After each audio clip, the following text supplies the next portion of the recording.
The Blood Moon House. For more than 100 years, no one dared to enter the abandoned mansion on Black Hill. It was known by only one name, the Blood Moon House.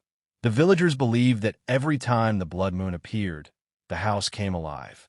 Strange whispers echoed through its halls, doors opened by themselves, and anyone who entered never returned. Many people thought it was just a legend. They were wrong. One October evening, 5 friends, Ethan, Lucas, Sophia, Emma, and Ryan, decided to spend the night inside the mansion. They wanted to film a horror video for their channel and prove that the stories were fake. As the blood moon slowly rose into the sky, they reached the old iron gate. The gate creaked open on its own. "This place is creepy," Emma whispered. Ryan laughed. "It's just the wind." The moment they stepped inside, the gate slammed shut behind them. Their phones lost signal. Their flashlights flickered. The front door slowly opened as if someone was inviting them inside. The mansion was covered in dust. Broken furniture lay scattered across the floor. Old portraits stared at them with lifeless eyes. Suddenly, footstep, footstep, footstep, the sound echoed from the second floor. Lucas aimed his flashlight upstairs. Nothing. Then Sophia noticed something strange. Fresh footprints, bare footprints, wet and dark red. The footprints led toward a long hallway. Ignoring their fear, the group followed them. At the end of the hallway stood a giant wooden door covered with ancient symbols. The door slowly opened by itself. Inside was a massive room with broken mirrors.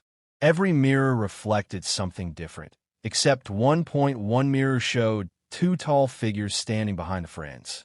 They turned around. One was there. When they looked back, the figures were gone. A freezing wind swept through the room. Then a deep voice echoed through the mansion. "You should not have entered." The lights went out.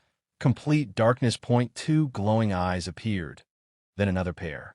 The shadows slowly formed into 2 towering beings. The first was Varkle, over 8 feet tall, wrapped in a long black cloak and a black veil that completely covered his face. Only his glowing crimson eyes could be seen. The second was Narakos, even taller. His black veil floated unnaturally as cold mist surrounded him. His glowing white eyes never blinked. Neither of them spoke. They simply watched. Ryan tried to run. The hallway behind them had disappeared. Every door now led back to the same room. The house had trapped them. Suddenly Varkle raised one hand. Every mirror shattered at once. Thousands of glass pieces exploded across the floor. The friends screamed and ran in different directions. Lucas and Emma entered the basement. Sophia and Ethan rushed upstairs. Ryan disappeared into the darkness alone. From deep inside the mansion came a terrible scream. Then, silence. Only slow footsteps echoed through the halls. One by one. The friends realized they were not being chased. They were being hunted. Hidden beneath the mansion was an ancient chamber where a black stone altar stood beneath the blood moon's light. The walls were covered with symbols older than history. This was the prison of an ancient darkness. Varkle and Narakos were not the owners of the house. They were its eternal guardians. Anyone who entered during the blood moon became an offering to keep the ancient evil asleep. By sunrise, the mansion became silent again. The next morning, police searched the house. They found the cameras. They found the backpacks. They found the broken mirrors. But the 5 friends had vanished without a trace. That night, a new message appeared on one of the recovered cameras. Only 6 words were recorded. "The blood moon will return again."